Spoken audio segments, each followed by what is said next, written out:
pray and then get up and do what you don't want to do. That's what I did. This was a teenage boy who beat on a little girl. All right? Call it what it is. I don't care. What if that was your daughter? This kid was protected simply because they were trans.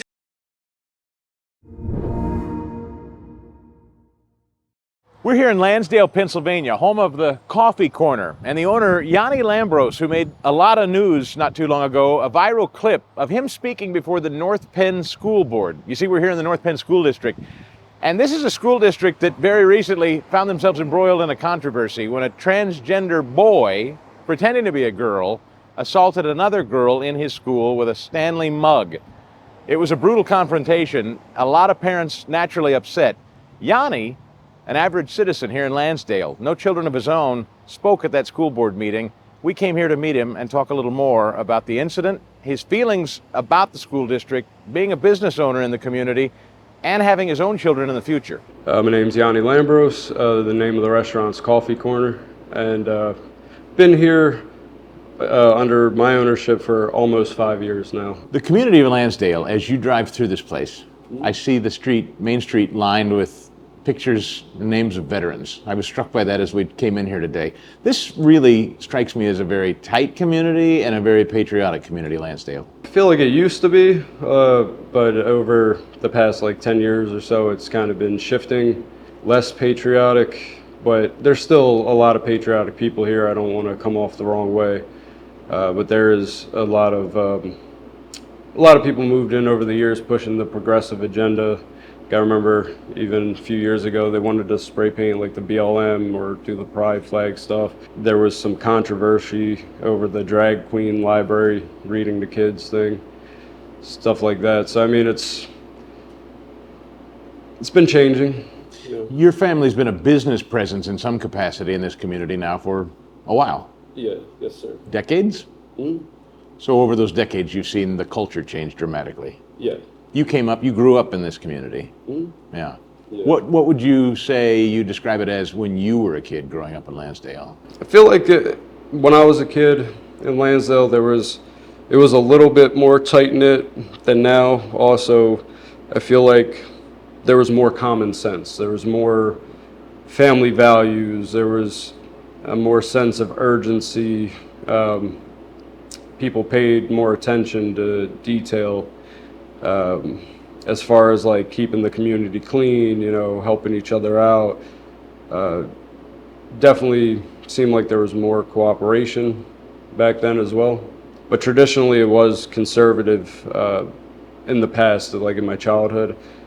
But I like the area, just hope that we could find a middle ground and not go too far in either direction, kind of just keep it respectful amongst each other, but also hold those conservative values. You mentioned that the politics have shifted over the generations. How do you think that happens, in your opinion? What has happened? What has changed, and why? I think a lot of new people move from different areas, such as New York City or Philadelphia, running away from bad policies in their area, but then they tend to vote the same way here, bringing the policies they had run from to this area. So the thing that people got to know about you that went viral was that video clip of you speaking at a North Penn School Board meeting. We covered the story. We've talked a lot about it. I had you on my radio show at the time. What was a striking admission by you to me, and I didn't know until we talked, was you actually don't have kids at all. Never mind kids in the school district, you don't have kids at all. No. But you hope to. Yep. And so that brings me to the first question that I think a lot of people would love to know is, why does a small business owner with no children feel inclined to step up at a school board meeting and take such a high-profile place and speak so passionately when, in fact, everybody knows to take that position could really mean a backlash against your business? Because I care. I don't know, as a business owner, yeah, I value the dollar like any business owner would. I value customer support, but at the same time, I value my morals more. I value the community more. I value my God more. And it's something I feel like I had to do also because of the position I'm in, because with this whole cancel culture stuff, yes, they can attack my business, but no one can fire me. I don't have kids in the system, so they can't mess with me that way. They can't mess with my children. So I'm kind of doing it for all the voices who want to speak, but they can't. And I feel like it's important for somebody to do that. It's not, I don't want to do it. I just feel like it has to be done. So How did you hear about the story of the girl being attacked by the transgender boy? How did that come to your attention? I had some parents reach out to me from the North Penn School District because of over the past couple of years, I've helped bring awareness to situations about the school board and policies, even during COVID. So this isn't my first rodeo as far as dealing with them. I actually just showed up for moral support. I had no plan on speaking. I didn't sign up to speak. I just wanted to be another body in the crowd to clap for the parents. But then as I was sitting there, hearing the testimony of the little girls really struck me in the heart. Also, I noticed some of the mothers and fathers, they got up and spoke about it, but no one brought up the truth. And it was kind of bubbling inside. I grabbed my cross, I prayed for strength, and I just kind of went up there and, said what I was feeling, and I guess it connected with a lot of people. And I've been told many times, thank you for speaking out, thank you for saying what we all want to say. We're all thinking this, but no one's saying it. So I'm trying to help encourage other people to stand up and speak their mind. I mean, I grew up in America.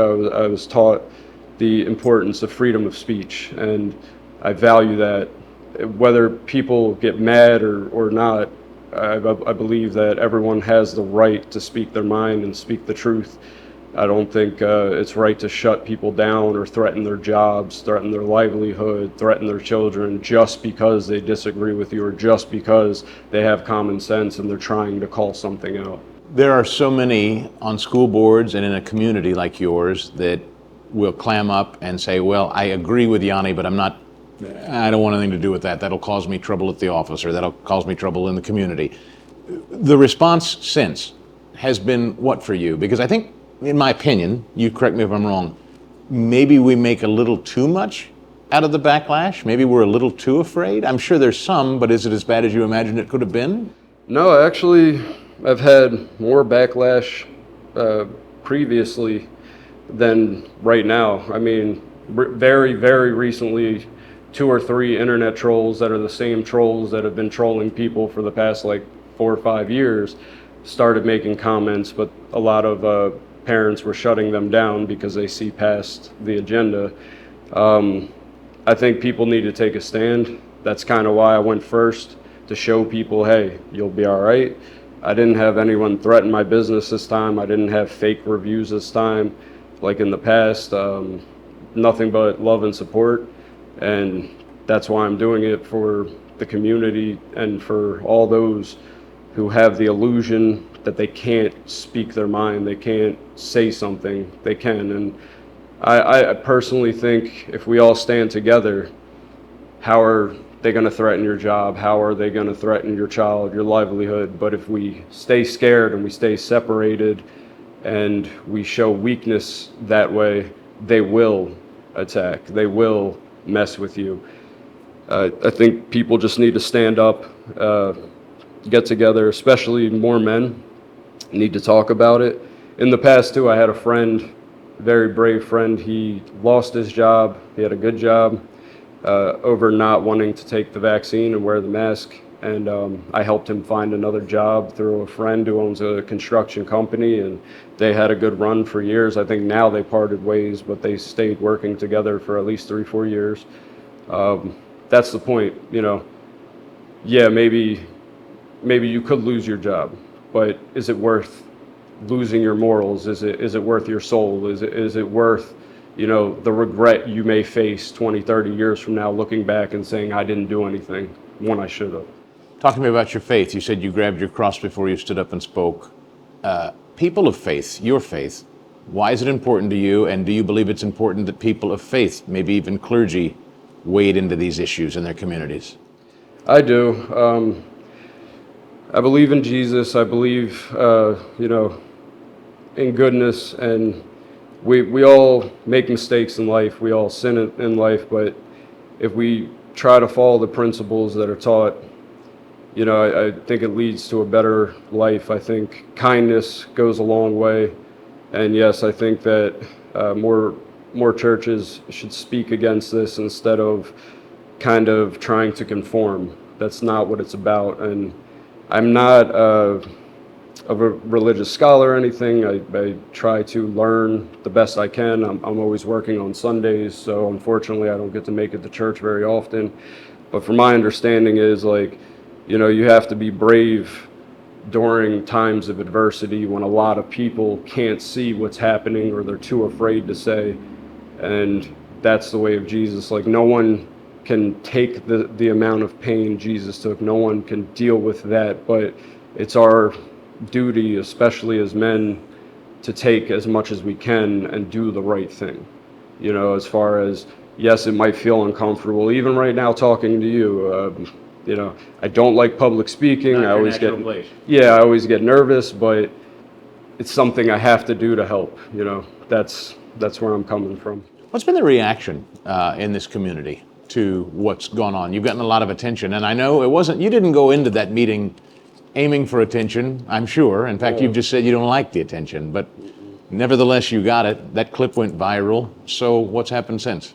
Got to meet amazing people like you and some others, a lot of parents, a lot of people helping to spread the story so the school board cannot sweep it under the rug and just brush it off and let it go, because I think this is going to happen again.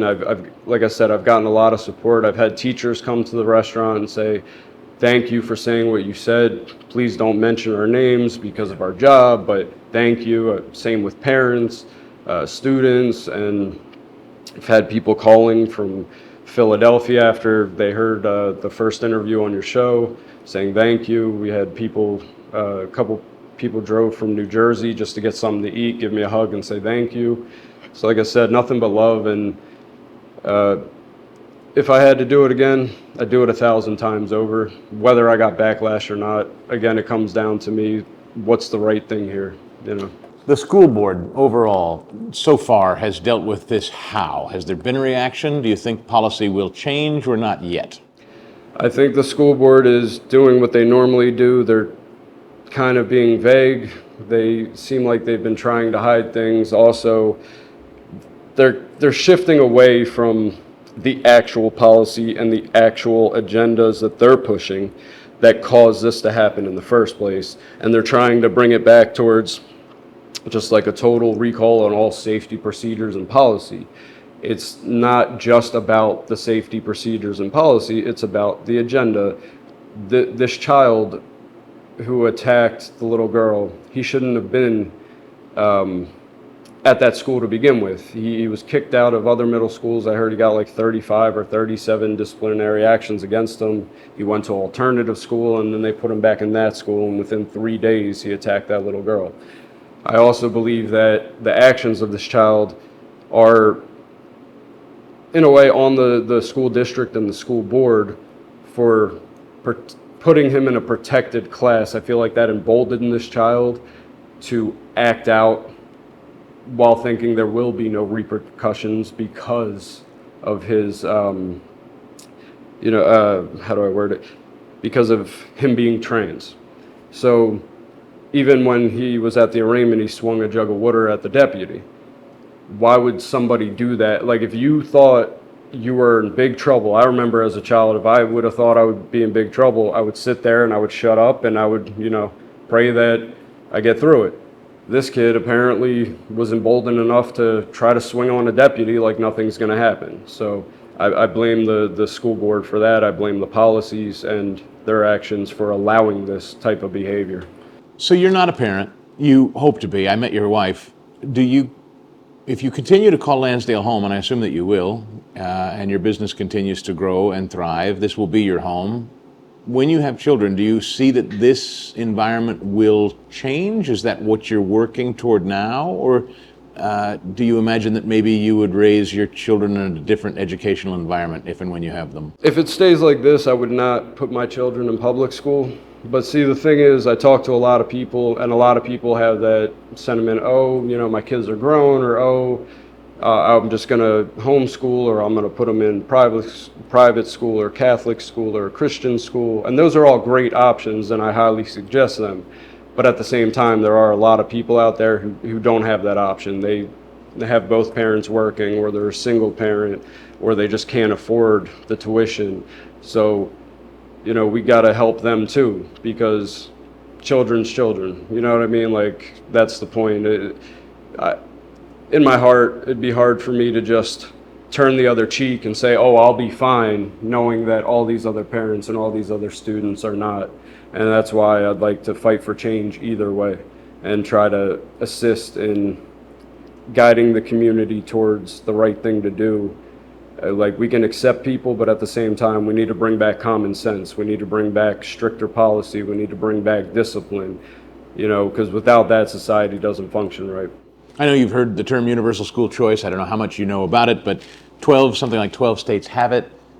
Imagine a day where even a chunk of $15,000 to $20,000 per student is given to parents and families to decide how they want to allocate it for their kids. Spend it wherever. Give it back to the public school or give it to the school of their choice. Would that be your preference? I know that's not the case in Pennsylvania. Would that be your preference? Oh, absolutely. I think parents should be able to choose. I mean, or taxpayers as a whole, even if you're not a parent, but you should be able to choose, where is my tax dollars going by the end of the year, or am I going to send it to, you know, the charter schools or public schools or homeschooling or assistance for parents with homeschool. A choice would be nice, you know, because these people on the board, they take everyone's money, they do what they will with it, they don't listen. I've seen little girls, mothers cry to these people. They act very heartless. It's like everything has to be, you know, through a solicitor. It doesn't feel like community. It doesn't feel like family. It doesn't feel like it should be this way. I know you don't pat yourself on the back and you don't feel like you did anything particularly special, but you spoke about how important it is that people, particularly people who already have kids that are up and out, or people that don't have kids like you, speak. We all pay public school taxes. If we live in a school district, we all do, no matter what. I'd close by asking you, what do you say to people who are standing by in their respective school districts and seeing this madness, feeling helpless? I hear that a lot personally. I don't know what to do. It feels like the community's been swallowed whole. You decided to step up and speak. What do you say to people that just say, I feel hopeless? You know, pray and then get up and do what you don't want to do. That's what I did, and that's what we all need to do. Especially, I'll say it again, maybe I'm a young guy, but I'm old school. As a man, it's our job to do that, especially when something goes wrong. You know, sitting on the sidelines complaining about it to ourselves will not do anything. It will change nothing. It will just make us feel better for 5 minutes until we get the dose of reality that nothing changed, and then we'll feel bad again. So if you want to do something, go to your school board meetings. You know, put pressure on people, file right to knows, speak out, connect with the community. You know, volunteer, anything you can do. Everybody can have a different role to play, but as long as everyone's doing something, we can make something happen. It was a boy who attacked a girl. The boy got special privilege just because he's considered trans, and a lot of things were not done properly. And as far as the Democrats go, they always talk about equality. Well, where's the equality in that? This kid wasn't arrested for a brutal attack. This kid had special treatment. I even heard that he was at the Walmart 2 days after with his mom shopping like nothing happened. So where's the equality there? Where's the accountability there? Where's the justice for this little girl? You know, that's what we need to do. And everybody needs to stand up. Everybody needs to speak out together as one. And that's how we beat them. Yanni, thank you. Thank you.